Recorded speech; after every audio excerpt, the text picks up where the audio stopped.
नमस्कार, मी Rajratna Jondhale. Top news मराठीच्या 9च्या बातम्यांमध्ये आपलं स्वागत. 24 तास नाही तर फक्त एका तासात आपण देशभरातील दिवसभराच्या महत्त्वाच्या राजकीय, सामाजिक, क्राईम आणि मनोरंजनासह इतर घडामोडींचा वेगवान आढावा घेणार आहोत. पाहूयात आज दिवसभरातील महत्त्वाच्या घडामोडी पुढील 1 तासात. भारतीय जनता पक्षाचे राष्ट्रीय अध्यक्ष जे.पी. नड्डा यांनी एका इंग्रजी वृत्तपत्राला दिलेल्या मुलाखतीमध्ये भारतीय जनता पक्षाच्या सुरुवातीच्या काळामध्ये आम्ही थोडेसे कमकुवत होतो, त्यामुळे आम्हाला राष्ट्रीय स्वयंसेवक संघाची गरज वाटत होती. आता आम्ही स्वयंपूर्ण आहोत आणि भाजपा स्वतःचे निर्णय घेतं, असं एक विधान जे आहे ते केलं होतं. आणि या विधानानंतर राजकीय वर्तुळामध्ये त्याचे अनेक तर्कवितर्क जे आहेत ते लढवले जात आहेत. वेगवेगळ्या प्रतिक्रिया ज्या आहेत त्या येत आहेत. याच सगळ्या विषयावर बोलण्यासाठी आपल्यासोबत ज्येष्ठ पत्रकार अभय कुलकर्णी सर आहेत. सर, तुमचं स्वागत आहे. नमस्कार. जे.पी. नड्डांचं एक वक्तव्य जे आहे एका इंडियन एक्सप्रेस नावाच्या इंग्रजी वृत्तपत्राला दिलेलं आहे, त्याच्यावरून अनेक तर्कवितर्क लढवले जात आहेत, विविध प्रतिक्रिया येत आहेत. तुम्ही या सगळ्या वक्तव्याकडे कसं पाहताय? मला असं वाटतं की त्यांनी जे वक्तव्य केलं ते खरं म्हणजे खूप योग्य प्रकारे केलेलं वक्तव्य. त्याच्यातून तर्कवितर्क लढवावं असं त्याच्यात काही नाही. त्यांनी असं सांगितलं की जेव्हा भारतीय जनता पक्ष, म्हणजे प्रश्न असा विचारला गेला होता त्यांना इंडियन एक्सप्रेस कडून की वाजपेयीच्या काळात भाजपमधील संघाचं स्थान आणि आत्ताचं संघाचं भाजपमधलं स्थान याच्यात काय फरक आहे, त्याच्यावरचं त्यांचं उत्तर इतकं साधं आणि सोपं आणि सरळ आहे की त्यावेळेला भारतीय जनता पक्षाचा आजच्या एवढा विस्तार नव्हता. भारतीय जनता पक्षाला त्या संदर्भात संघाच्या पाठबळाची गरज होती, त्यामुळे संघ तो करत होता. आज भारतीय जनता पक्ष स्वबळावर इतका विस्तारलेला आहे की भारतीय जनता पक्षामध्ये नेतृत्व मोठ्या प्रमाणात आलेलं आहे. भारतीय जनता पक्षाची कार्यकर्त्यांची बँडविड्थ इतक्या मोठ्या प्रमाणात वाढलेली आहे की त्यामुळे आज संघाच्या संपूर्ण पाठबळाची भारतीय जनता पक्षाला गरज नाही. परंतु संघ हा आमचा आयडिओलॉजिकल चेहरा आहे, हे मात्र त्यांनी त्याच्यात नमूद केलेलं आहे. जे.पी. नड्डांनी आज जे वक्तव्य केलं इंडियन एक्सप्रेसच्या माध्यमातून, तर त्याच्या भविष्यामध्ये काही राजकीय परिणाम किंवा या सगळ्याचा फटका कुठेतरी भाजपला बसू शकेल असं काही आहे? मला असं वाटत नाही. याचं कारण असं आहे की संघाच्या विविध संस्था, संघटना यांचं जे काम चालतं, भारतीय जनता पक्ष त्याच्यातलाच एक संस्था किंवा संघटना आहे. तर भारतीय जनता पक्षाच्या बरोबर संघाचं जे संबंध आहे हे संबंध काही डे टू डे व्यवहारात त्यांच्या नाक खुपसावा असे नाही. संघाने एक वैचारिक विषय दिलेला आहे आणि तो वैचारिक विषय दिल्यानंतर त्या दिशेने भारतीय जनता पक्षाची सत्तेत आल्यानंतर पावलं पडतायत ना, एवढं इन्श्युअर केलं जातं. आणि मला असं वाटतं की गेल्या 10 वर्षातला संघाचा किंवा संघ परिवाराशी संबंधित सगळ्यांचाच अनुभव असा आहे की संघाला ज्या ज्या वैचारिक गरजा या देशात बदलाव्याशा वाटत होत्या त्या दिशेने ठोस पावलं भारतीय जनता पक्षाचं सरकार टाकतं आहे. आणि ते जर टाकत असतील तर भारतीय जनता पक्षामध्ये मुद्दाम जाऊन हस्तक्षेप करून काहीतरी घडवून आणायची संघाला गरज नाही. त्यामुळे त्याचे मला असं वाटत नाही की आणखी त्याचे भविष्यात काहीतरी परिणाम होणार आहेत. फक्त एक असं आहे की खरोखर भारतीय जनता पक्षाचं आत्ताचं जे स्वरूप आहे ते खूप विस्तारलेलं आहे. म्हणजे केवळ संघ परिवारातून वाढलेली लोक आज भाजपमध्ये नाही, तर भारतीय जनता पक्षामध्ये देशभरातल्या अनेक पक्षांमधली लोक तिथं आलेली आहेत.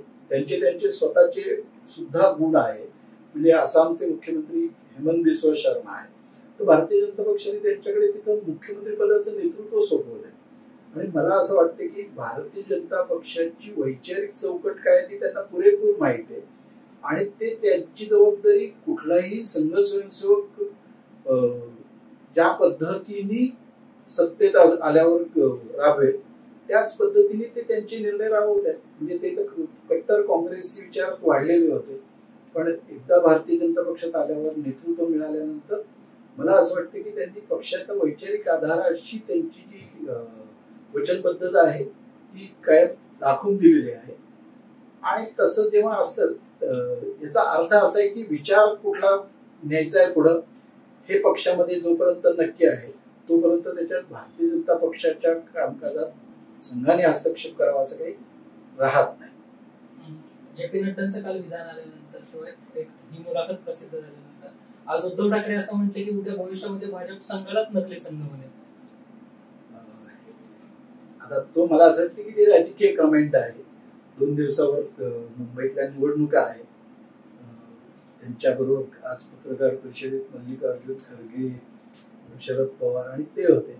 त्यामुळे त्याच्याकडे एक नॅशनल फोकस होता आणि नॅशनल फोकसमध्ये ही मुलाखत इंग्रजी वर्तमानपत्रात आल्यामुळे त्याच्यावर विचारलेल्या प्रश्नाला उत्तर देत असताना या पद्धतीचं एक टोला लगावणारं उत्तर देणं ही मला असं वाटतं की त्यांनी एक राजकीय नेता म्हणून दिलेलं आहे. त्यांनाही माहिती आहे तसं काही घडू शकत नाही. अभयजी 14 किंवा 19ची निवडणूक जर आपण बघितली तर असं विरोधकही म्हणत होते, त्याच्या चर्चाही येत होत्या की संघ म्हणून या निवडणुकीमध्ये इनिशिएटिव्ह जो आहे तो घेतला गेलाय, संघ सक्रिय दिसत होता. मात्र आता 24च्या निवडणुकीमध्ये संघ तसा सक्रिय नाही अशी टीका वारंवार विरोधी पक्ष किंवा अशा चर्चा घडवल्या जात आहेत. मला असं वाटतं की ज्या वर्तमानपत्रामध्ये हा इंटरव्ह्यू आलेला आहे त्याच वर्तमानपत्रामध्ये मोदी सत्तेत येण्यापूर्वी म्हणजे 2014 पूर्वी 2012ला सरसंघचालक मोहन भागवत यांनी एक इंटरव्ह्यू आयडिया एक्सचेंजमध्ये दिलेला होता आणि त्यावेळेला त्यांना एक प्रश्न विचारला गेला होता की संघ हा काही भाजपचा HR मॅनेजर आहे का. तर त्याचं त्यांनी असं सांगितलं होतं की त्यांनी त्यांचे निर्णय घ्यायला ते स्वतंत्र आहेत, ते मुख्तार आहेत. तर भारतीय जनता पक्षाने काय करावं हे काही संघ ठरवणार नाही. हा तर हे उत्तर लक्षात घेता त्याच मुलाखतीत मोहन भागवतांनी असंही म्हणलेलं होतं की संघ एखादा विषय त्या पद्धतीचा आला तरच राष्ट्रीय निवडणुकांमध्ये सक्रिय होतो. त्याच्यातलं सक्रियतेचं एक उदाहरण असं होतं की 75 साली जेव्हा देशात आणीबाणी आली होती त्यावेळेला संघ राजकारणात सक्रिय झाला होता आणि त्या सक्रियतेचा फायदा त्यावेळेच्या जनसंघाला नव्हता, तर त्यावेळेला जनता पक्षाचे जेवढे घटक होते त्यांना होता. दुसरा असा भाग होता की 1998-99च्या वेळेला जेव्हा काँग्रेसचं वेगाने पतन झालं होतं आणि राष्ट्रीय पातळीवर एक अस्वस्थता होती की कोण नेमकी जागा घेणार, त्यावेळेला संघ सक्रिय झाला होता. आणि तिसऱ्यांदा जो सक्रिय झाला होता तो 2014च्या निवडणुकीत की जेव्हा देशातल्या 5 वर्ष म्हणजे मुंबईसारखा बॉम्ब हल्ला झाल्यानंतर सुद्धा आपला देशाचं सत्तारूढ पक्ष हात बांधून बसलो होतो. त्याच्यानंतर लाखो कोटीचे भ्रष्टाचाराचे विषय येत होते. त्यामुळे सबंध समाजात जेव्हा अस्वस्थता होती तेव्हा त्या अस्वस्थतेला वाट काढून देण्यासाठी म्हणजे समाजाचा तेजोभंग आणि मनोभंग झाल्यानंतर तो समाज उभा राहायला पाहिजे ही भूमिका घेऊन 14च्या निवडणुकीत राष्ट्रीय स्वयंसेवक संघ सक्रिय होता असं मोहनजींनी सुद्धा सांगितलेलं आहे. आणि त्याच्यानंतर आज त्या निवडणुकीत म्हणजे गेले 2 निवडणुकांमधला जो निकाल आहे आणि एक राष्ट्रीय टोन सेट झाला आहे, तो टोन सेट झाल्यानंतर संघाचं त्याच्यात सक्रिय असणं आणि नसणं याला काही फार अर्थ नाहीये असं मला वाटतं. कॅमेरा पर्सन अजय उभयसह संकेत देशपांडे, टॉप न्यूज मराठी. लोकसभा निवडणुकीच्या मतदानासाठी वापरण्यात आलेले EVM हे स्ट्रॉंग रूममध्ये ठेवण्यात येतात. मात्र गेल्या काही दिवसांपूर्वी बारामती आणि शिरूरच्या लोकसभेच्या EVM ठेवणाऱ्या स्ट्रॉंग रूमचे CCTV हे बंद पडल्याची घटना ही समोर आली होती. त्यावरून महाविकास आघाडीच्या उमेदवारांनी संशय व्यक्त केला होता. त्यामुळे जिल्हाधिकारी डॉक्टर सुहास दिवसे यांनी आज स्ट्रॉंग रूमच्या सुरक्षतेबाबतची सर्व माहिती दिली आहे. तर काय म्हणाले डॉक्टर सुहास दिवसे पाहूया. स्ट्रॉंग रूम जे आहेत लोकसभा निवडणुकीसाठी आपण पुणे, शिरूर, मावळ आणि बारामती याच्यासाठी आपण स्ट्रॉंग रूम केलेले आहेत. याच्यामध्ये निवडणुकीमध्ये वापरलेले ज्या EVMs आहेत त्या स्टोअर केलेल्या आहेत. त्या प्रत्येक स्ट्रॉंग रूमच्या व्यवस्थेबाबत मी तुम्हाला थोडक्यात माहिती देतो. स्ट्रॉंग रूमला ज्या वेळेला EVM आणल्या जातात त्यावेळेला त्या उमेदवारांच्या प्रतिनिधींच्या समक्ष आणल्या जातात आणि त्यानंतर या स्ट्रॉंग रूममध्ये त्या सील केल्या जातात. त्याही वेळेला उमेदवारांचे प्रतिनिधी उपस्थित असतात आणि या प्रत्येक सीलिंग प्रोसेसचं व्हिडिओ चित्रीकरण केलं असतं. स्ट्रॉंग रूम सील करण्यापूर्वीच त्या ठिकाणी CCTV कॅमेरे लावलेले असतात आणि त्याची पाहण्याची व्यवस्था ही एका वेगळ्या रूममध्ये केली असते ज्या ठिकाणी उमेदवारांचे प्रतिनिधी त्याचं व्हिडिओ शूटिंग बाहेर बघू शकतात मॉनिटरवर. मूलतः ज्या वेळेला स्ट्रॉंग रूममध्ये ज्या EVM ज्या साठवल्या जातात त्याच्यासाठी भारतीय निवडणूक आयोगाने फार स्पष्ट सूचना दिलेल्या आहेत आणि अत्यंत त्रिस्तरीय अशी प्रकारची सिक्युरिटी व्यवस्था असते. पहिला स्तर जो असतो म्हणजे ज्या ठिकाणी स्ट्रॉंग रूममध्ये ठेवलेले असतात EVM त्याच्या आतल्या भागामध्ये CAPF central arm reserve police फोर्सेसचे कर्मचारी दिवस रात्र त्या ठिकाणी तैनात असतात. त्याच्या बाहेरची जी दुसरी लेअर असते ती SRPF असते, स्टेट रिझर्व्ह पोलीस फोर्स, त्याचे कर्मचारी तैनात असतात शस्त्रधारी. आणि त्याच्या बाहेरच्या तिसऱ्या लेअरमध्ये आपले जे काही स्टेटचे पोलीस असतात, राज्य पोलीस दल त्या ठिकाणी तैनात असतात. या ठिकाणी वॉच टॉवर्स असतात आणि इतरही सुरक्षा व्यवस्था करून ही पूर्ण व्यवस्था केलेली असते. आणि नंतर मग याच्या सर्व गोष्टींचं चित्रीकरण जे होतं ते पाहण्यासाठी बाहेर आपण उमेदवारांच्या प्रतिनिधींना व्यवस्था केली असते. शिरूरच्या बाबतीमध्ये जे रांजणगावला आपलं EVM स्ट्रॉंग रूम आहे त्या ठिकाणी या सर्व बाबतीची पूर्तता केली गेली होती. स्ट्रॉंग रूम वापरात येण्यापूर्वी 2 दिवस अगोदरच या सर्व व्यवस्था केलेल्या असतात. मला वाटतं की स्ट्रॉंग रूम आणि मी माहिती घेतली की उमेदवारांच्या प्रतिनिधींना आणि उमेदवारांना आपण EVM ज्या वेळेला आपण स्ट्रॉंग रूममध्ये ठेवतो त्याच्या अगोदरच आपण सूचना दिली असते की आपल्याला याचं जर चित्रीकरण पाहायचं असेल तर तो जो आमचा CCTV व्ह्यूइंग सेल आहे त्या ठिकाणी आपले 2 प्रतिनिधी म्हणजे एका वेळेला 1 प्रतिनिधी उपस्थित राहू शकतो. त्यांची नेमणूक करावी, त्यांचं ओळखपत्र आमच्याकडनं घेऊन जावं आणि त्या पद्धतीनं ते नेमणूक केलेले तुमचे जे प्रतिनिधी असतील ते पाहत राहतील. शिरूरच्या बाबतीमध्ये मला वाटतं पहिले अनेक दिवस तर त्यांचे कोणी प्रतिनिधी नेमण्यात आलेले नव्हते. आता काही प्रतिनिधी त्या ठिकाणी नेमलेले आहेत. जी बातमी आज TV वर प्रदर्शित झाली मी आपल्याला सांगू इच्छितो की त्याच्यामध्ये काही कसल्या प्रकारचं तथ्य नाही. आणि अशा प्रकारच्या चुकीच्या बातम्या काही लोक जर देत असतील तर ती जनतेची आणि एकूणच निवडणूक प्रक्रियेवर संशय निर्माण करणारी ठरेल. तर या बाबतीमध्ये कृपया आपण याची सर्व माहिती घेऊनच आणि जर काय असेल त्याच्यामध्ये एखाद्या वेळेला तांत्रिक बिघाड होऊ शकतो, पावसामुळे वाऱ्यामुळे तात्पुरत्या स्वरूपामध्ये कदाचित होऊ शकतं, पण त्याचा डेटा पूर्ण अवेलेबल असतो आणि त्याची पूर्ण माहिती याच्यासाठी 24/7 याच्यावर लक्ष ठेवण्यासाठी यंत्रणा तयार केलेली आहे त्या ठिकाणी. त्यामुळं अशा प्रकारच्या बातम्या देताना याची खातरजमाच केली जाणं गरजेची वाटते. धन्यवाद. देशात 5व्या टप्प्यासाठीचं मतदान हे 20 तारखेला पार पडणार असून मुंबईतील 6 लोकसभा मतदारसंघांपैकी संपूर्ण महाराष्ट्राचं लक्ष मुंबई उत्तरमध्ये लोकसभा मतदारसंघावर आहे. या मतदारसंघातून भाजपाचे उमेदवार आणि प्रसिद्ध विधिज्ञ उज्ज्वल निकम विरुद्ध माजी मंत्री आणि काँग्रेसच्या नेत्या वर्षा गायकवाड अशी थेट लढत होणार आहे. पाहूयात यावरचा टॉप न्यूज मराठीचा हा स्पेशल रिपोर्ट. मुंबईतील 6 लोकसभा मतदारसंघांपैकी संपूर्ण महाराष्ट्राचं लक्ष हे मुंबई उत्तरमध्ये लोकसभा मतदारसंघावर आहे. कारण या मतदारसंघातून भारतीय जनता पक्षाने विद्यमान खासदार पूनम महाजन यांना उमेदवारी नाकारून प्रसिद्ध आणि ज्येष्ठ विधिज्ञ उज्ज्वल निकम यांना लोकसभेची उमेदवारी जाहीर केली. तर दुसऱ्या बाजूला त्यांच्या विरोधात माजी शालेय शिक्षण मंत्री आणि काँग्रेसच्या नेत्या वर्षा गायकवाड आहेत. मुंबई उत्तरमध्ये लोकसभा मतदारसंघाचा इतिहास बघितल्यास या मतदारसंघानं भारतामध्ये कदाचित असा एखादाच मतदारसंघ असावा की ज्याचं प्रतिनिधित्व बहुतेक सर्व पक्षांनी केलं. मुंबईतला उत्तर मध्य मतदारसंघ असाच आहे. उजव्या, डाव्या, मध्यम मार्गी समजल्या जाणाऱ्या सर्व पक्षांना या मतदारसंघात संधी मिळाली. या मतदारसंघात विधानसभेचे 6 मतदारसंघ येतात. यामध्ये विल्हेपार्ले, चांदिवली, कुर्ला, कालिना, वांद्रे पूर्व, वांद्रे पश्चिम हे मतदारसंघ येतात. विल्हेपार्ले मतदारसंघाचं प्रतिनिधित्व भाजपाचे पराग अळवाणी, चांदिवली मतदारसंघाचं शिवसेनेचे दिलीप लांडे, कुर्ल्याचं प्रतिनिधित्व शिवसेनेचे मंगेश कुडाळकर, कलिनाचं प्रतिनिधित्व शिवसेनेचे संजय पोतनीस, वांद्रे पश्चिमचं प्रतिनिधित्व भाजपाचे आशिष शेलार, तर वांद्रे पूर्वचं प्रतिनिधित्व काँग्रेसचे जिशान सिद्दीकी हे करत आहेत. यामुळे एक अपवाद वगळता विधानसभा निवडणुकात या मतदारसंघावर युतीचं प्राबल्य राहिल्याचं दिसून येतंय. मुंबई उत्तरमध्ये लोकसभेची निवडणूक ही अत्यंत अटीतटीची होण्याची शक्यता आहे. कारण या मतदारसंघाने सर्वच पक्षांना प्रतिनिधित्व करण्याची संधी दिली आहे. पाहूयात नेमकं उत्तर मध्य मुंबईतील मतदारांच्या नेमक्या काय भावना आहेत. ऑब्व्हियसली उज्ज्वल निकम साहेब येणार. का? उज्ज्वल निकम साहेब मतदारसंघ सोडून अख्ख्या महाराष्ट्रात दहशतवाद्यांचा कर्जाकाळ म्हणून प्रसिद्ध आहे. पहिल्यांदा आरोपी, गुन्हेगार आणि गुन्हेगार सिद्ध करून त्याला फासाच्या तख्तापर्यंत घेऊन गेलेले आणि कोणतीही खाजगी प्रॅक्टिस न करता त्यांनी जनतेसाठी जनतेचा लढा दिला. आज जर आपण महाराष्ट्रात बघितलं कोणताही जर गंभीर गुन्हा झाला तर महाराष्ट्राच्या जनतेची मागणी असते की उज्ज्वल निकम साहेबांनी ती केस लढली पाहिजे. जर संबंध महाराष्ट्रात त्यांची एवढी लोकप्रियता आणि एवढी विश्वासार्हता त्यांच्या वकिलीवर आहे तर त्यांना ऑब्व्हियसली मध्य उत्तर आधी विधीज्ञ होते, आता राजकारणात ते प्रवेश करतात. आता त्यांच्या राजकारणातला प्रवेश हा समजा 10-15 दिवसाचा आहे, ॲट द मोस्ट 20 दिवसापूर्वीचा आहे. पण संबंध महाराष्ट्राला ते 1992 ते 2023 ही 30 वर्ष त्यांना त्यांची महाराष्ट्राला ओळख आहे.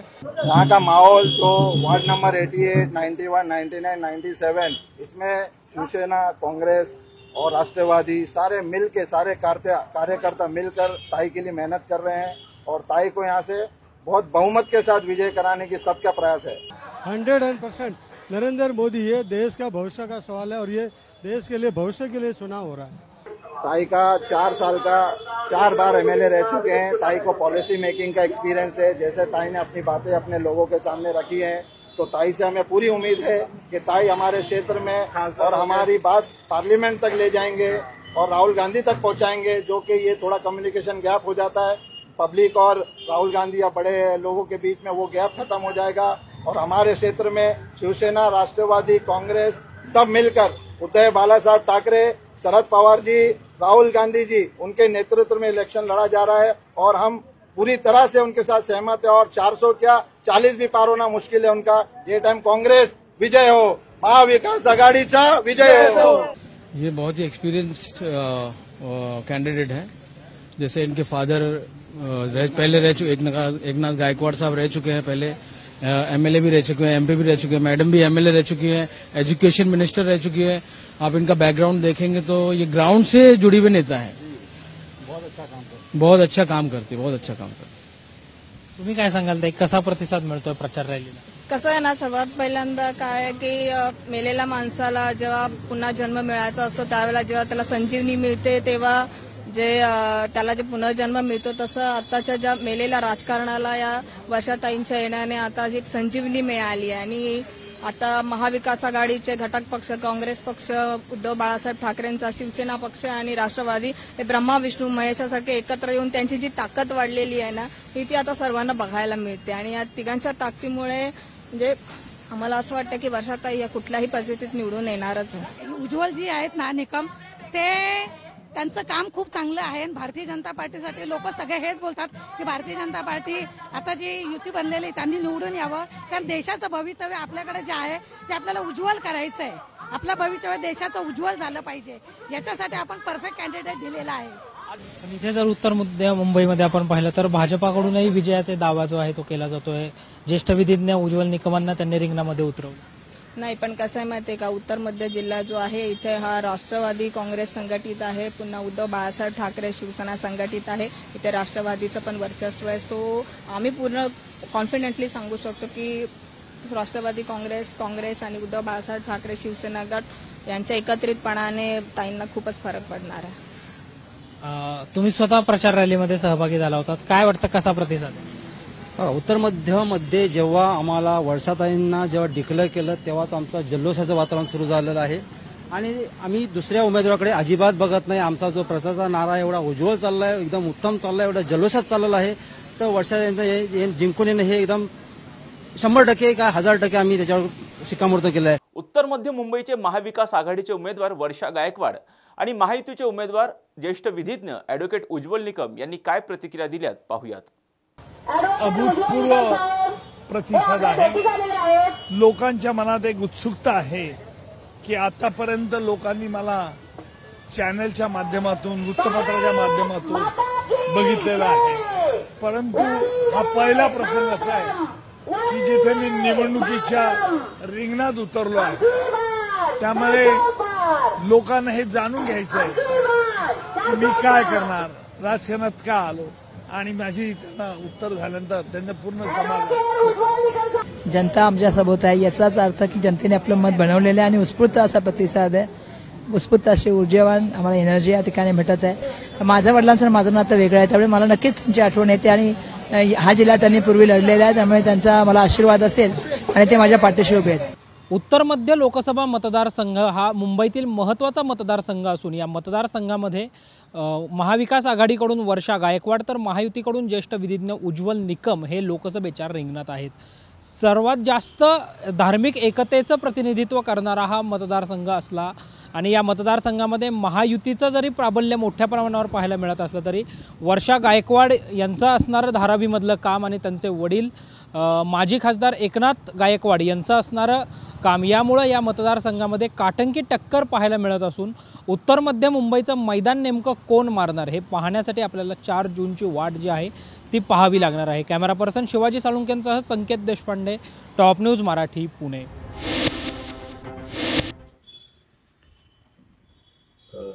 तब्येत माझी आता बरी आहे, त्रास जाणवतोय, आणखी 2-3 दिवस आराम करावाच लागणार आहे, डॉक्टरने सांगितले। शरीरात खूप त्रास होतोय। काल परवाच्याला नगर नारायणगडावरती उन्हात पाणी झाली, तिथं खूप फिरणं झालं 900 एकरमध्ये त्यानंतर बीड जिल्ह्याचा दौरा, परभणीचा दौरा, हिंगोली आणि त्यानंतर जालना जिल्ह्याचा दौरा सलग झाला आणि खूपच अति शरीरात त्रास झाला। त्यामुळं काल दौरा सुरू होता गेवराई तालुक्यातल्या बोरगाव इथं अचानक घाम यायला लागला, जसं अंग थरथर कापायला, काय व्हायला काहीच कळत नव्हतं। त्यामुळं कालचे दौरे रद्द करून संभाजीनगरला गॅलेक्सीमध्ये ॲडमिट झालो। आता तब्येत बरी आहे, का काळजी करायची गरज नाही, माझ्या बांधवांना सांगणं गरजेचं होतं ते सांगेल। आणि आता 5व्या टप्प्यात सुद्धा निवडणूक, 5व्या टप्प्यातल्या निवडणुकीत आणि इथून पाठीमागे झालेल्या टप्प्यात आपण, मी किंवा माझ्या समाजानं कोणालाही पाठिंबा दिलेला नाही। महाविकास आघाडी असो किंवा महायुती असो किंवा पक्ष असो किंवा कोणी कुठले असू द्या, कुठले दुसरे धरातून वंचित असतील, सगळे कोणालाही आम्ही पाठिंबा दिलेला नाही। समाजाच्या खांद्यावर जबाबदारी, समाजानं ज्याला सहकार्य त्याला सहकार्य करावं, म्हणजे कोणालाच नाही। नाशिक जिल्ह्यात सुद्धा काही ठिकाणी असं पोस्ट फिरल्यात की मी पाठिंबा दिला, मी कोणालाच पाठिंबा दिलेला नाही किंवा माझ्या समाजानं पण नाही। समाजाला जे करायचं ते त्यांनी करावं, फक्त आपल्या समाजात फूट नको हे सगळ्या बांधवांनी लक्षात घ्यावं। आपण टिकून राहायचं, ही निवडणूक येत असती जात असते, कुठेही काही होऊ नये, नाराजा होऊ देऊ नका, ही माझी समाजाला विनंती आहे। कारण दुसरा निवडून येऊन जाईल, आपल्यात नाराजी नको। जे नाशिक जिल्ह्याविषयी पण आणि सगळ्याच जिल्ह्याविषयी पण सांगतो की आपण कोणालाच पाठिंबा दिला नाही, सगळे बांधव आपले। त्यामुळं मी या निवडणुकीतून बाहेर असल्यामुळं ना माझ्या समाजाने कोणाला दिला आहे ना मी कोणाला पाठिंबा दिलेला, कुठंच दिलेला नाहीये, हे स्पष्टपणानं सांगतो। हे सगळ्यांना समजून घ्यावं। पण ही 5व्या टप्प्यातली निवडणूक हे मायबाप मराठा समाजाने भावनिक होऊ नका, हे माझं तुम्हाला विनंतीपूर्वक सांगणं आहे। मराठा समाजाला भावनिक होऊ नका, हे 4 दिवस येतील, चपला सगळ्यात पाय पडतील, पुन्हा विसरून जातील। त्यामुळं आपल्या लेकरांच्या बाजूने राहा। आपल्या लेकराच्या आरक्षणाची बाजू कोण बोलतंय, सगळ्या स्वऱ्यांची अंमलबजावणी, मराठा आणि कुणबी एकच आहे, हा कायदा पारित करतोय, त्याच्यासाठी आपण सगळ्यांनी लक्ष देणं गरजेचं आहे। मग मुंबईपासून, पालघरपासून, ठाण्यापर्यंत, तिथपासून तर धुळेपर्यंत, नाशिकपर्यंत सगळ्या 5व्या टप्प्यातल्या असणाऱ्या मराठा समाजात सांगतो, लेकरं डोळ्यासमोर ठेवा। आपल्या लेकराला शिक्षणात अडचण यायला लागली, नोकरीत अडचणीत यायला लागली, रोजगार मिळाला नाही, आपल्या लेकरांना नोकऱ्या मिळत नाहीयेत।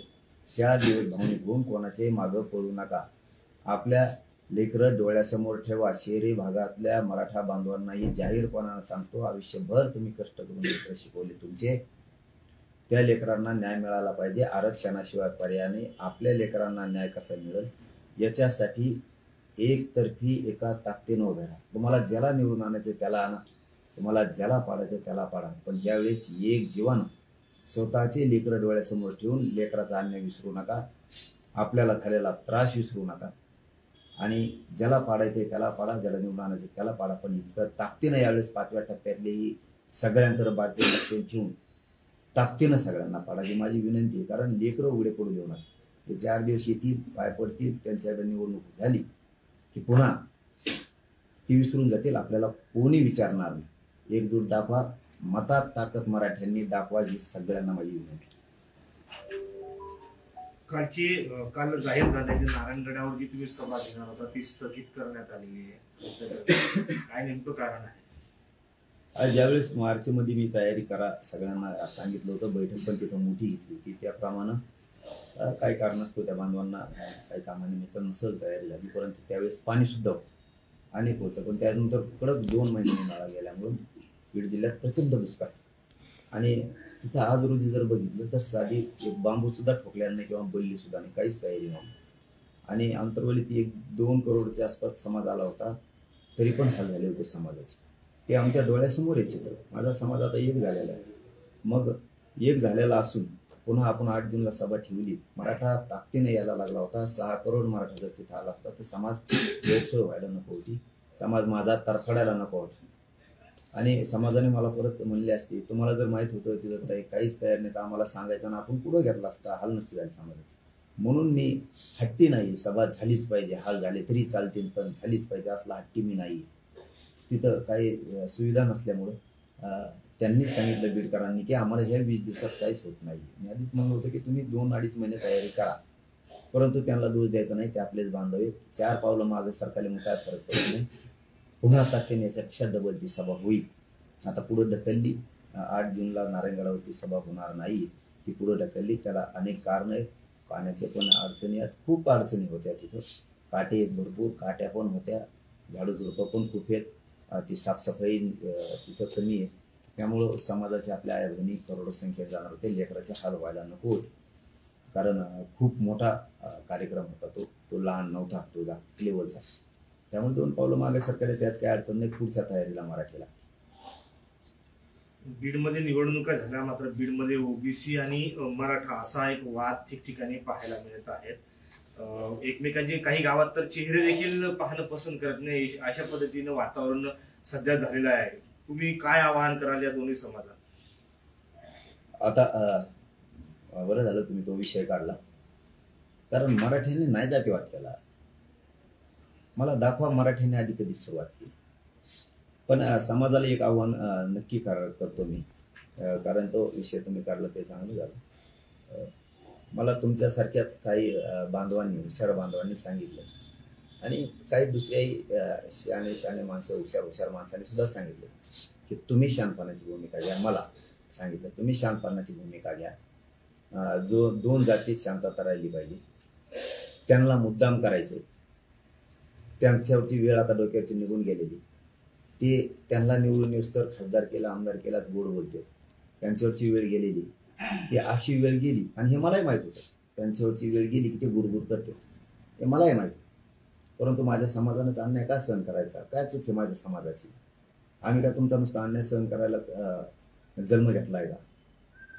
काय सांगते. परंतु मला सांगणार आपले तुमच्यासारखे काही होते हुशार बांधव, आणि बाकीच्यांनी सांगितलं की तुम्ही शांतपणाची भूमिका घ्या.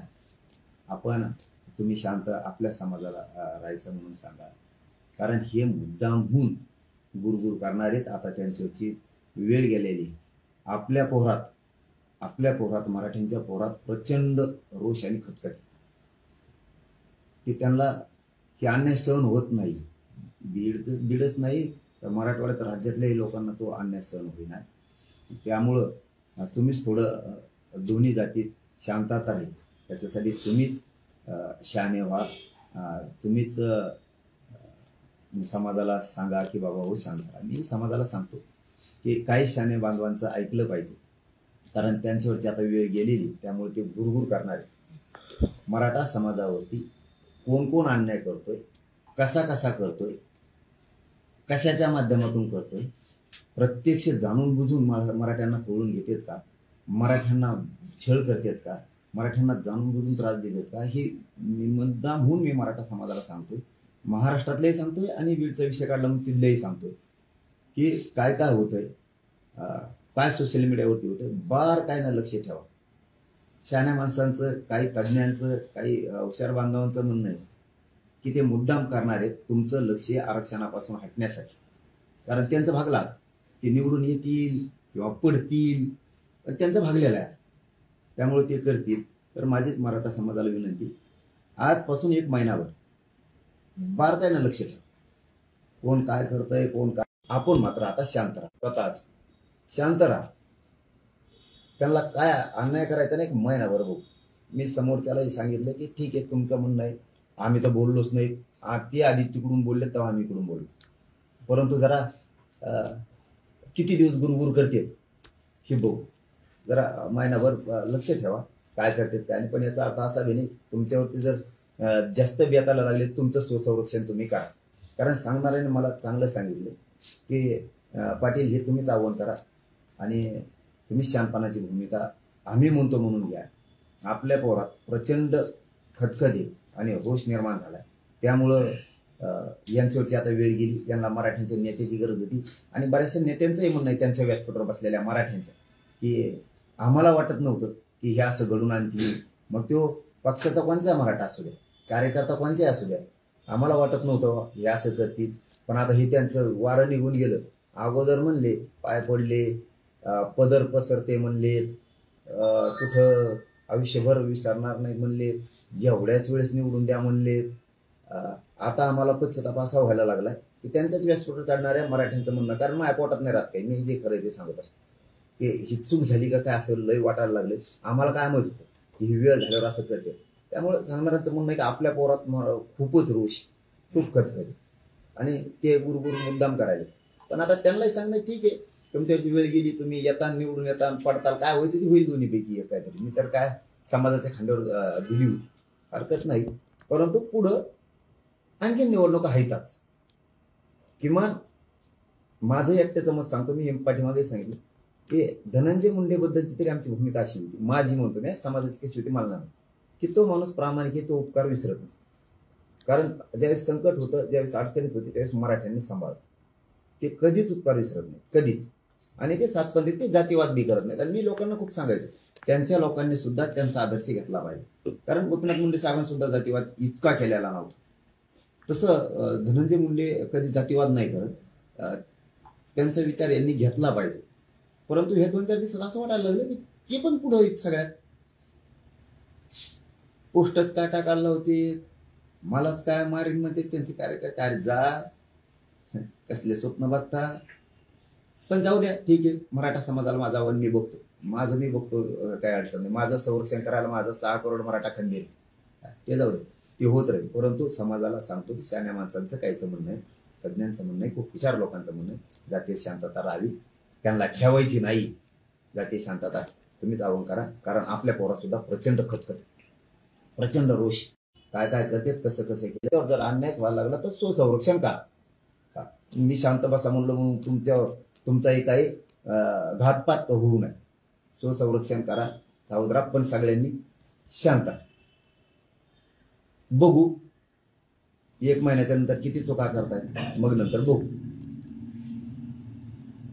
पाटील, तुमचे काही जुने फोटो उपोषणाच्या वेळेला भेट देण्यासाठी नेते येत होते, मात्र ते फोटो आता निवडणुकांमध्ये पोस्टर म्हणून किंवा सोशल मीडियाची पोस्ट म्हणून वापर करतायत. म्हणजे त्यांना असं म्हणायचं की मला पाटलांचा आशीर्वाद आहे आणि मी निवडणूक लढतोय, असं 2 जणांनी केलंय. नावाने सांगता येणार, मात्र ही अशी परिस्थिती उद्भवतीये, तुमच्या नावाचा, तुमच्या ब्रँडचा फायदा घेतला जातो, असं वाटतंय का? होणार आहोत, ते बी खरं आहे की मी बघतोय ते इकडे येते फोटोकडे येते. मला काय माहित असतं राव, मी आपलं माझी काय चूक आहे पाठवून हात फिरविणं, काय समाजाचं काम करतोय म्हणलं ते माझ्या डोक्याला वेगळाच खुराक झालाय. बरं, मराठा समाजाने समजून घेणं गरजेचं आहे. मी गोरगरीब मराठ्यांची लढाई करतो. कशाला गोरगरिबाचा भाव वाटोळ करता तुमच्या स्वार्थासाठी, तुम्हाला निवडून येण्यासाठी कशाला करता?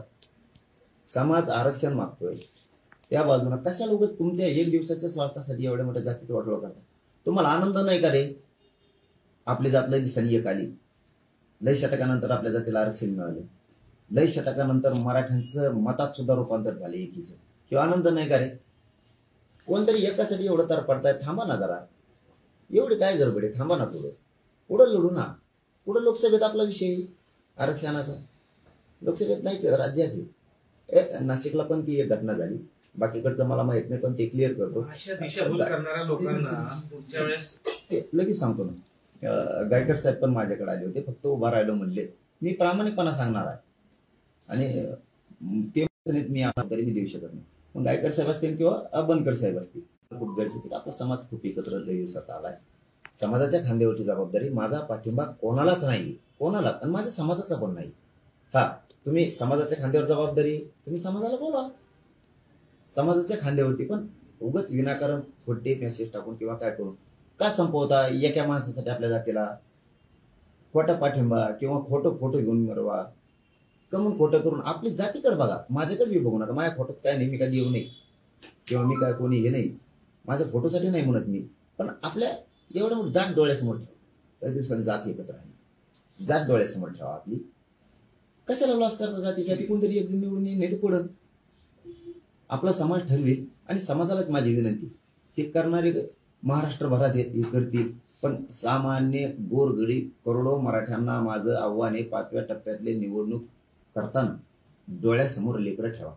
त्यांना रोजगार नाही, त्यांना नोकरी नाही, त्यांना आरक्षण नाही, त्यांना शिक्षण नाही. त्यांच्यात काय हाल चालले. मुंबईसारख्या सिटीत, पुण्यासारख्या सिटीत लेकर नोकरी करतात आपले लोक, छोट्या छोट्या नोकऱ्या, लेकरं शिकवतात नोकऱ्या लागावं म्हणून. त्यांचे हाल अपेष्टा कायम राहणार. डोळ्यासमोर हे ठेवा की आपल्या लेकरांना आरक्षण मिळालं पाहिजे, आपल्या लेकरांना रोजगार मिळाला पाहिजे, आपले लेकरं मोठे झाले पाहिजे. मी आरक्षणासाठी तुमच्या लेकरांसाठी लढतोय. समाजानं हे विसरू नका, आपलं आंदोलन विसरू नका, आपल्यावर झालेला छेड विसरू नका, आपल्यावर झालेला अन्याय विसरू नका. एक गठ्ठा सगळं एका ताकदीनं झाला. ज्याला पाडायचं त्याला एक निर्णयाने पाडा, इतकं पाडा. पण इकडं कशी फजिती झाली 4 टप्प्यात, तशी 5व्या टप्प्यात सुद्धा झाली पाहिजे. एक वटा. कोणचा नेता कुणी म्हणून तुमचा आहे, कुणी म्हणून ह्यो तुमचा आहे, कुणी म्हणून तो पाहुणा आहे, ती म्हणून मावशीच पोरग आहे, ते आत्याचं पोरग आहे. इथं नातेवाईकाचा काही संबंध नाही, इथं करोडो मराठ्यांचा लेकराचा विषय. त्यामुळं सगळ्यांनी आपल्या बाजूनं कोण उभा राहील. तुम्हाला ज्याला पाडायचं त्याला पाडा, पण इतका ताकदीनं पाडा. ह्यावेळेस इथून पुढचा ह्या 2-3 दिवसाचा कल तरी मराठ्यांनी उलटा पालटा फिरवा. सगळा ज्याला पाडा त्याला पाडा, पण ताकदीनं पाडा. लेकरं डोळ्यासमोर ठेवा. नसता असं म्हणायला नको की मराठा लेकरांसाठी सुद्धा एक आहे. आपण एक झालेले मताची ताकद दाखवा, ही माझी तुम्हाला हात जोडून विनंती. सगळ्यांना वारं फिरू द्या, ताकदीनं पाडा. पाटील, तुमचं उपोषण जेव्हापासून सुरू झालं त्यानंतर राजकारणामध्ये वेगळीच दिशा पाहायला मिळाली. आता निवडणुका आल्या, तुम्हाला वाटतं काही फरक पडलाय? पाडा किंवा महाविकास किंवा एक माणसाला कानात सांगितलं एक आण, मी याच्यात नाहीच. पण एक मात्र खरंय, माझ्या गोरगरीब करोडो मराठ्यांचा डर नव्हता, तो डर तयार झाला. म्हणून 5व्या टप्प्यातल्या मराठ्यांना सांगतो, तुमचा कधी गेलं होतं तरी नाही आले. आता व्यासपीठावर भाषण संपलं की व्यासपीठावर मीडियाचं बांधवाल टाईम माझ्यासारखंच. मी जसं व्यासपीठावर कुठं तुम्हाला रस्त्यावर वेळ मिळतो तिथं वेळ देतो, कारण मी जाणतो तुम्हाला तुम्ही गरीब आहेत, मी गरीब आहे. गरीबाची गरीबीला जाणे, त्यांना सत्ता हस्तगत करूच तर गरीबाची गरज होती मोदी साहेबाला. आता सत्ता मिळाली, गरीबाला गिनीत. आता ही सत्य परिस्थिती. महाराष्ट्रात इतकं मोदी साहेब कधीच राहिले नाही, कधीच. इथंच येत आता 7-8 गोधड्या आणले, इथंच पडत हे सकाळी उठलं सुरू जातात. हे रिअल. आम्ही काय भाजपच्या विरोधात नव्हतो, मोदी साहेबाच्या विरोधात नव्हतं. आमच्यावर अन्याय तेवढा झाला भाजपच्या काही स्थानिक नेत्यांमुळे. आणि त्यांना असं वाटायला लागले 5 टप्प्यात निवडणूकच फक्त मराठीची एकीमुळे. नसतात 88 उमेदवार आहेत तिथं एका टप्प्यात, आणि आपली इथं 5 टप्प्यात. म्हणजे मोदी साहेबांना तिथं बसून ठेवायचं त्यांना. मग कशाला मराठीवर जातीवाद केला? काही गरज नव्हती ना. हे म्हणायची ओबीसीच्या मताची गरज होती, मराठ्याची नाही. आता म्हणतात मराठीशिवाय पान हलू शकत नाही महाराष्ट्रात. याला म्हणतात मराठ्याचा डर. आणि याला पुढचा एक डर लई आणखी. याला वाटतं पोट इतक्या बेकार आहेत म्हणजे मी, की हे गोरगरिबाला पुढचे सत्तेत घाली, मुसलमानाला घाली, दलितांना घाली, मराठ्यांना घाली, धनगर बांधवांना घाली, 12 बलुतेदारांना येऊ सत्तेत घालीन, गोरगरिबाच्या हातात सत्ता देईन, आपलं टंबळ व्हायचं. याला ती एक लई मोठी. आणि मी काय चुकीचं करतो? गोरगरिबाच्या लेकराला न्याय मिळाला पाहिजे हेच काम करतो माझ्या मराठ्यांसाठी. आता मी म्हणून तोंडानं, पण खरं सांगतो पुऱ्या शरीराची चालणी झाली माझ्या.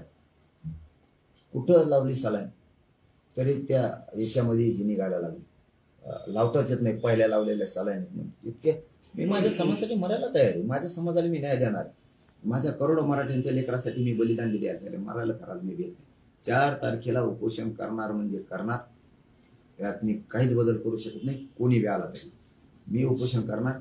एवढ्याच वेळेस मी समाजाचं यासाठी ऐकत नाही की मला माझ्या समाजाला न्याय द्यायचा. समाजाला फक्त पाठबळ माझ्या पाठीशी ठेवावं, समाजानं माझ्या पाठीशी राहावं, मला आशीर्वाद द्यावा.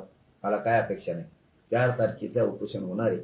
त्याच्यानंतर मराठा समाजाने कसे आंदोलन करायचे त्याचा प्रोग्राम समाजाला दिला जाणार आहे. परंतु ही जी निवडणूक आहे याच्यात एकजूट दाखवा, मतात सुद्धा एकजूट दाखवा. ज्याला पाडायचं त्याला पाडा, ज्याला निवडून आणायचं त्याला आणा, पण एकजूट मात्र याच्यात दाखवा.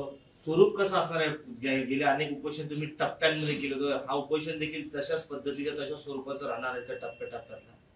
आम्ही आणखीन प्रोग्राम टाकला नाही, परंतु माझं आमरण उपोषण फायनल. टप्पे कसे करायचे आंदोलनाचे, काय करायचे हे पुढच्या ह्याच्यात आम्ही करणार आहे. मात्र प्रोग्राम आणखी ठरलेला.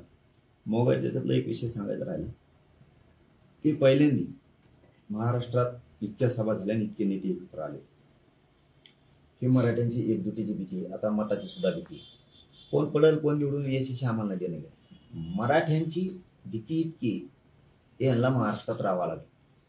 इथंच मराठ्यांचा विजय झाला आणि याला जोडून पहिल्यांदी फडणवीस साहेब खरं बोलले. पहिल्यांदी त्यांना त्याच्याबद्दल आम्ही मार्क देतो, कारण त्यांनी कुठंतरी प्रेस घेतली आणि त्या प्रेसमध्ये सांगितलं जरांगे पाटील हे कोणत्याच पक्ष कोण नाही. त्यांना पत्रकार बांधवांनी प्रश्न विचारला तेव्हा युती कोण आहेत ना महाविकास आघाडीकडून. पहिल्यांदा ते खरं बोलले, त्यामुळे त्यांना मार्क द्यावा लागते. आणि दुसरं असं की ज्यांच्यामुळं जातीवाद व्हायला लागला महाराष्ट्रात त्यांनी खड्यासारखं बाजूला सारलं, त्याच्यातही मार्क द्यावा लागते. फक्त आता एकच, पुढच्या काळात मला राजकारणात यायचं नाही, माझ्या समाजात सुद्धा यायचं नाही. आमचे सगळ्या स्वारीची अंमलबजावणी द्या, मराठा आणि कुणबी एकच कायदा द्या, आम्हाला राजकारणात जायचं नाही. पण तुम्ही नाही दिलं, मी मात्र 100% माझ्या समाजासह विधानसभेला मैदानात असणार. आणि मग ज्यांनी आता आमच्या हातापाया पडून पदर पसरून उपयोग घेतला मताचा मराठ्यांचे शेकडो नेते व्यासपीठावर बसवले, स्वतःचं साधून घेतलं आणि आता साधल्यावर गुरगुर सुरू केली, त्यांना सुद्धा पुढे विधानसभेला त्याला उभा राहायचंय. मग त्यांनाही त्या टायमाला कळत मराठ्यांची ताकद काय. कारण त्यावेळेस मी ओपन नावानं बोलणार, ह्यावेळेस तरी म्हणत होतो पाडा समाजाच्या खांद्यावर जबाबदारी.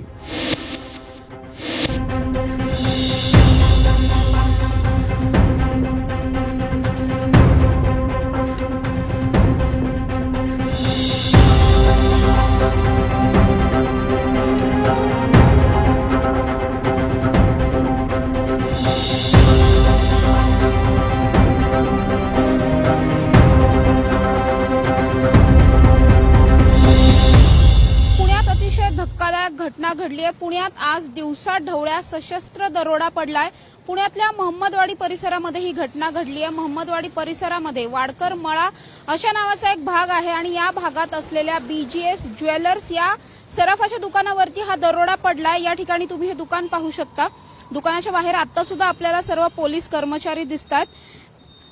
दुपारी 12 वाजण्याच्या सुमारास या ठिकाणी 5 ते 6 अज्ञात तरुणांनी येत या ठिकाणी दरोडा टाकला. या तरुणांच्या हातामध्ये काही शस्त्र होती, पिस्तूल सुद्धा होतं आणि याच पिस्तुलाचा धाक दाखवत जीवे मारण्याची धमकी देत त्यांनी या सराफाच्या दुकानामधून तब्बल 300 ते 350 ग्रॅम सोन्याचे दागिने जे आहेत ते चोरल्याची घटना घडली आहे.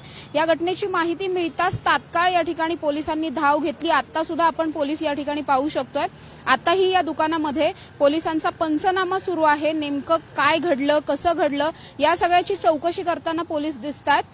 तक्रारदार जे आहेत ते पोलीस स्टेशनला ऑलरेडी पोहोचलेले आहेत. त्यांचेही जबाब नोंदवण्याचं काम सध्या सुरू आहे. तुम्ही जर पाहिलं तर या दुकानाच्या बाहेर एक CCTV सुद्धा आहे आणि याच CCTV मध्ये हे चोरटे जे होते, हे दरोडेखोर जे होते ते सुद्धा कैद झालेत. अगदीच 20ली 25ली ही सर्व मुलं होती आणि 6 ते 7 मुलांनी या ठिकाणी येत या ठिकाणी दरोडा टाकलेला आहे. जीवे मारण्याची धमकी इथल्या कर्मचाऱ्यांना आणि दुकानाच्या मालकांना देण्यात आली होती आणि त्यानंतर त्यांनी 300 ते 350 ग्रॅम सोनं जे ते चोरलेलं आहे. या आधी सुद्धा पुण्यामध्ये दरोड्याच्या अशा घटना घडल्या होत्या. मात्र शक्यतो या घटना रात्रीच्या वेळी घडल्याचं पाहायला मिळालं किंवा या घटना ज्या आहेत ते दुकान बंद असताना घडलेल्या आहेत. मात्र पुण्यामध्ये अतिशय धक्कादायक ही घटना आहे की दिवसा ढवळ्या 12 वाजण्याच्या सुमारास सशस्त्र दरोडा या ठिकाणी पडलाय. हे आरोपी खरं तर अज्ञात होते. त्यांचे चेहरे यामध्ये क्लिअर दिसू शकलेले नाहीयेत कारण चेहऱ्यावरती त्यांनी कापड बांधलेलं होतं, काहींनी मास्क घातलेले होते, त्यामुळे त्यांचे चेहरे दिसू शकलेले नाहीयेत. मात्र या घटनेची माहिती मिळताच तात्काळ पोलिसांनी आजूबाजूच्या रस्त्यांवरचे CCTV फुटेज जे आहे ते शोधायला सुरुवात केली. हे चोरटे ज्या दुचाकींवरून या ठिकाणी आले होते त्याच दुचाकी घेऊन ते पसार झाले. त्यामुळे त्या दुचाकींचा शोध घेण्याचं काम सध्या पोलिसांकडून चालू आहे. त्याचबरोबर या परिसरामध्ये जे सीसीटीव्ही आहेत त्या सीसीटीव्ही फुटेजवरून सुद्धा हे चोरटे नेमके कोणत्या दिशेने गेले याचा सुद्धा शोध सुरू आहे। तसेच काही ठिकाणी नाकाबंदी करण्यात आली आणि गाड्यांचं चेकिंग सुद्धा सुरू आहे। अशा सगळ्या परिस्थितीमध्ये प्राथमिक तपास सध्या सुरू आहे आणि या तपासाची माहिती जी आहे ती तात्काळच आपल्यापर्यंत पोहोचेल।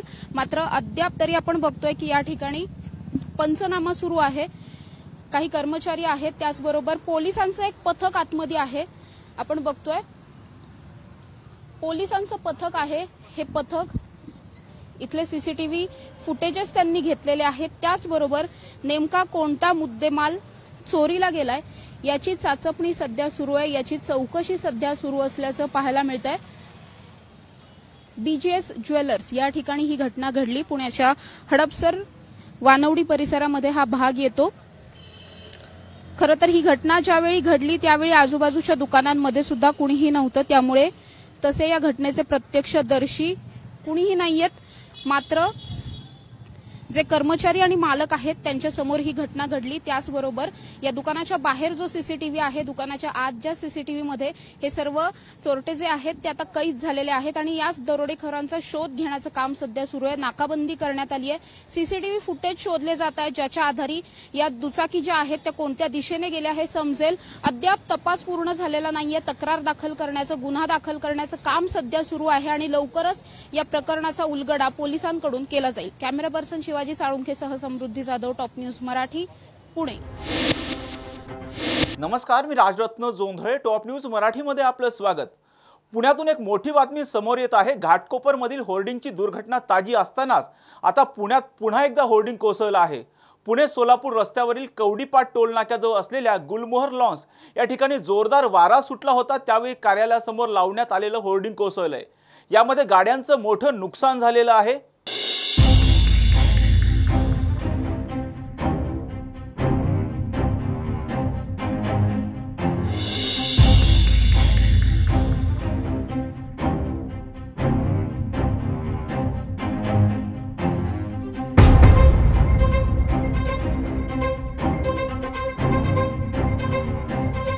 या दुर्घटनेत दुचाकी आणि चारचाकी वाहनांसह बँड वादकाच्या गाड्यांचंही मोठं नुकसान झाले। त्याचबरोबर नवरदेवाच्या वरातीसाठी आणलेला घोडा सुद्धा या दुर्घटनेत जखमी झालाय। घाटकोपरमधील दुर्घटनेनंतर अनेक ठिकाणच्या अनधिकृत होर्डिंगवर कारवाई करण्यात येत आहे। मात्र या होर्डिंगचं वेळोवेळी ऑडिट न केल्यामुळे गेल्या 5 दिवसात होर्डिंगमुळे झालेली ही तिसरी घटना आहे आणि आणखी अशा किती दुर्घटनास नागरिकांना सामोरं जावं लागणार आहे हा सुद्धा प्रश्न सामान्य नागरिकांमधून विचारला जातोय। पुणे सोलापूर रस्त्यावरील कवडीपाट टोल नाक्याजवळ असलेल्या गुलमोहर लॉन्स या ठिकाणी जोरदार वारा सुटला होता, त्यावेळी कार्यालयासमोर लावण्यात आलेलं होर्डिंग कोसळलंय। यामध्ये गाड्यांचं मोठं नुकसान झालेलं आहे। या दुर्घटनेत दुचाकी आणि चारचाकी वाहनांसह बँड वादकाच्या गाड्यांचंही मोठं नुकसान झाले। त्याचबरोबर नवरदेवाच्या वरातीसाठी आणलेला घोडा सुद्धा या दुर्घटनेत जखमी झालाय। घाटकोपरमधील दुर्घटनेनंतर अनेक ठिकाणच्या अनधिकृत होर्डिंगवर कारवाई करण्यात येत आहे। मात्र या होर्डिंगचं वेळोवेळी ऑडिट न केल्यामुळे गेल्या 5 दिवसात होर्डिंगमुळे झालेली ही तिसरी घटना आहे आणि आणखी अशा किती दुर्घटनास नागरिकांना सामोरं जावं लागणार आहे हा सुद्धा प्रश्न सामान्य नागरिकांमधून विचारला जातोय। जो हमारे नेता है केवल भारत के नेता नहीं रहे, विश्व के नेता हो गए। लेकिन ये कितनी बड़ी विडंबना है। आज हमारे यहाँ चाहे राहुल गांधी हो, चाहे शरद पवार जी हो, चाहे उद्धव ठाकरे जी हो, ये लोग कोई विकास की बात नहीं करते। हमने क्या किया ये नहीं कहते, हम क्या करेंगे ये नहीं कहते, कह भी नहीं सकते, क्योंकि पूरा जीवन भ्रष्टाचार से लिप्त है। कभी किसी के लिए कोई काम नहीं किया, अपने परिवार के आगे ये सोच नहीं पाए और इसलिए ये लोग, इनका भाषण आप सुनिए, जहां एक और दुनिया में मोदी जी की वाहवाही होती है, वहां ये अपने भाषण की शुरुआत मोदी जी को गाली देकर करते हैं, फिर और गाली देते हैं, फिर और गाली देते हैं, फिर और गाली देते हैं, फिर ट्रैक चेंज करते हैं, एकनाथ शिंदे जी को गाली देते हैं, फिर 2 गाली और मोदी जी को देते, फिर ट्रैक चेंज करते, मुझे 2 गाली देते, फिर ट्रैक चेंज करते, फिर वापस मोदी जी को गाली देते और गाली देते देते ये अपना भाषण समाप्त करते हैं। इनके भाषणों में गाली के सिवा कुछ नहीं है। अरे इनको पूछो, आप देश का चुनाव लड़ रहे हो, ये दिल्ली का चुनाव है, गली का चुनाव थोड़ी है। अरे बताओ लोगों के लिए क्या करने वाले हो। आपका कार्यक्रम क्या है? गरीबी निर्मूलन कैसे करोगे? कारीगरों को किस प्रकार से काम दोगे? आम आदमी का कैसे भला करोगे? आम आदमी के जीवन में क्या बदलाव लाओगे? हमारे युवाओं को कैसे रोजगार दोगे? इसमें से एक भी चीज ये बोलते नहीं है, बोल सकते नहीं है। ये केवल मोदी जी को कोस कर अपनी राजनीति चला रहे। और आज जब इनके ध्यान में आया कि मोदी जी को कोसने के बावजूद हमको वोट नहीं मिलने वाले, तो इन्होंने जाति धर्म की लड़ाई चालू कर दी। अब जिस प्रकार के इनके बयान है, मैं तो सवाल पूछना चाहता हूं, अरे मोदी जी ने जब घर दिए तो कभी पूछा तुम्हारी जात क्या है, तुम्हारा धर्म क्या है, तुम्हारी भाषा क्या है, तुम्हारा पंथ क्या है? मोदी जी ने घर दिया, हर गरीब को घर दिया, क्योंकि हम ये कहने वाले लोग हैं कि इस देश के संसाधनों पर पहला अधिकार गरीब का है। गरीब की जाति नहीं देखेंगे, धर्म नहीं देखेंगे। लेकिन अब इन्होंने क्या बोलना शुरू कर दिया जब इनके ध्यान में आया कि अब हमको वोट नहीं मिल रहे। अब ये कहते हैं देश के संसाधनों पे केवल मुस्लिमों का अधिकार है। अब धर्म के नाम पर वोट मांगना इन्होंने शुरू कर दिया। और मुझे तो बड़ा आश्चर्य होता है, देखिए इनकी नीयत क्या है। आज राहुल गांधी के लिए कौन ट्वीट कर रहा है? पाकिस्तान का मंत्री फवाद चौधरी ट्वीट करके बोलता है राहुल गांधी देश के लिए अच्छे नेता है। अब पाकिस्तान हमको बताएगा कि इस देश के लिए कौन अच्छा है। मैं तो कहता हूं जब से उसने ट्वीट कर दिया तब से भारतीय लोगों को पता ही चल गया कि देश के लिए कौन अच्छा है। आज ये पाकिस्तान से ट्वीट करवाते हैं। अरविंद केजरीवाल छूटे तो इन्होंने पाकिस्तान से ट्वीट कराया कि देश के लिए, भारत के लिए बहुत अच्छा हो गया कि अरविंद केजरीवाल को बेल मिल गई।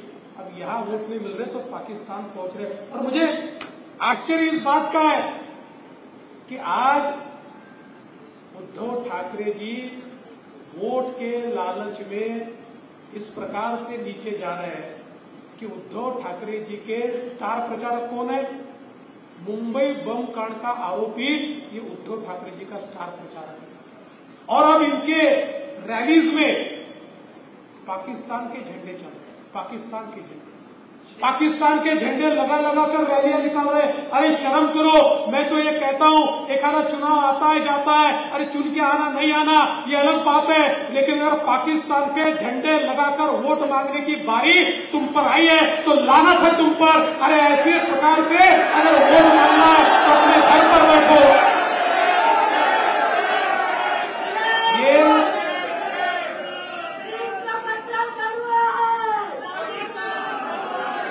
ये हिंदू के सम्राट शिवसेना प्रमुख बाला साहब ठाकरे का नाम बताते हैं और पाकिस्तान का झंडा लगाते हैं।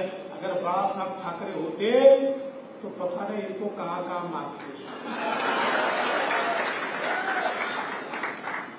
इसलिए दोस्तों अब जिस प्रकार से लोगों को बरगलाने का काम इन्होंने शुरू किया है, अब एक नई चीज आई है। अब कहते हैं वोट जिहाद करो। ये शरद पवार जी, कांग्रेस और शिवसेना नकली वाली, असली नहीं, नकली शिवसेना यानी उबाठा सेना, ये कहते हैं वोट का जिहाद करो। अरे भाई कौन से देश में हम लोग रह रहे हैं, कहां हम लोग रह रहे हैं? वोट का जिहाद करो। और आज मौलानाओं को पकड़ पकड़ कर उनके माध्यम से फतवे निकाले जा रहे हैं। फतवे निकाल कर कहा जा रहा है इस प्रकार से चुनाव लड़े जाएंगे, धर्म के आधार पर फतवे निकालकर चुनाव लड़े जाएंगे। दोस्तों ये नहीं चलेगा। इस देश के अंदर अगर फतवे निकालकर कोई चुनाव लड़ेगा तो उसने समझ लेना चाहिए अगर आप वोट का जिहाद कर सकते हैं तो हम भी वोट का यज्ञ कर सकते हैं। एक देशभक्त वोट का यज्ञ करेगा और समर्पण के रूप में अपने वोट की संविधा को इस वोट के यज्ञ में डालेगा। एक बहुत महत्वपूर्ण मोड़ पर यह चुनाव आया है। इस देश के अंदर अगर किसी को यह लगे कि हम किसी धर्म मात्र के वोटों के भरोसे जीत जाएंगे तो उसको जवाब हमको देना पड़ेगा। देखिए हम किसी के खिलाफ नहीं है, हमने कभी किसी के धर्म को कोसा नहीं है, हमने कभी किसी का विरोध नहीं किया है। इस देश के अंदर जो राष्ट्रभक्त है वो किसी भी धर्म का हो, हमने उसको अपने साथ रखा है। लेकिन अगर कोई ये कहता होगा कि केवल नरेंद्र मोदी जी को हराना है इसलिए मतदान करो, अगर कोई ये कहता होगा कि हमारा ये फतवा है कि जो कैंडिडेट नरेंद्र मोदी को हराता है उसी को आप वोट करो, तो मैं आपको इतना ही कहने के लिए आया हूं, आप भी सबको बताइए कि जो नरेंद्र मोदी के साथ है उसको ही वोट मिलेगा, जो मोदी का नहीं वो हमारे काम का नहीं। जो राम को लाए हैं, जो राम को लाए हैं, जो राम को लाए हैं, ये बोलने की का समय अब है। अब अगर ठंडे बैठे तो पछताओगे। अरे 500 साल की गुलामी के बाद रामलला अपनी जगह पर विराजमान हुए हैं। एक गलती 500 साल पहले की तो 500 साल की गुलामी रामलला ने भुगती है। और अगर ऐसे ही ठंडे बैठे रहोगे, मैंने वोट नहीं दिया तो क्या फर्क पड़ता है, मैंने काम नहीं किया तो क्या फर्क पड़ता है, मोदी जी है चुनकर आने ही वाले हैं, ऐसे जो ठंडे मिजाज के लोग हैं जिनके खून में गर्माहट नहीं है, ऐसे लोगों के कारण ही देश गुलामी में जाता है। अरे मैं तो आह्वान उन लोगों को करता हूं जिनके खून के कतरे में थोड़ी भी गर्मी है, जिनको ये लगता है हाँ ये देश मेरा देश है, ये मेरी मातृभूमि है, ये मातृभूमि ये हमारे संस्कारों की भूमि है, ये हमारी संस्कृति की भूमि है, ऐसा जिसको भी लगता है, ऐसे एक एक व्यक्ति को मेरा आह्वान है, ये लड़ाई का समय है और ये लड़ाई शस्त्रों की लड़ाई नहीं, ये वोटों की लड़ाई है। वोटों की लड़ाई में अगर तुम पिछड़ गए तो तुमको कोई बचा नहीं सकता। तुमको अगर इस देश को विकसित भारत के रूप में देखना है तो मोदी जी के पीछे पूरी ताकत से खड़ा होना पड़ेगा। तुमको मोदी जी के पीछे पूरी हिम्मत से खड़ा होना पड़ेगा। मोदी जी के पीछे एक एक वोट हमारा लाना पड़ेगा, तभी हम लोग विकसित भारत की बात कर पाएंगे। इसलिए दोस्तों ऐसा कहते 6 बजे चुनाव समाप्त होगा, लेकिन किसी भी लड़ाई में रात तो कत्ल की होती है। प्रचार तो 6 बजे समाप्त होगा, लेकिन रात तो कत्ल की होती है। जागना सोना नहीं, जो सो गया वो खो गया,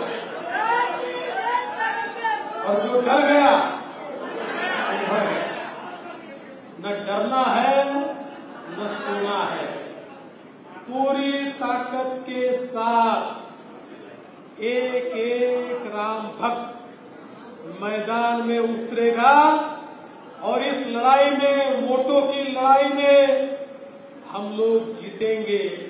ये विश्वास मेरा है और आपके भरोसे विश्वास मेरा है। इसलिए आपको निवेदन करता हूं, इस बार का मतदान, ये मतदान भाजपा के लिए नहीं है, इस बार का मतदान भाजपा के लिए नहीं, इस बार का मतदान भारत के लिए हमको करना है।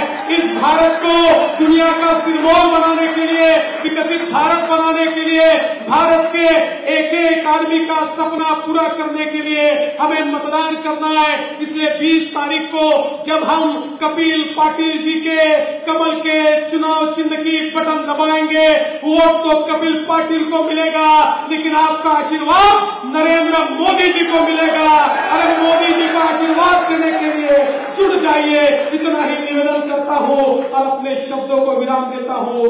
जय हिंद, जय महाराष्ट्र, जय भारत, छत्रपती शिवाजी महाराज की। आजच्या 9च्या बातमीपत्रात इथे थांबण्याची वेळ झाली। पाहत राहा टॉप न्यूज मराठी, आपला महाराष्ट्र, आपली बातमी।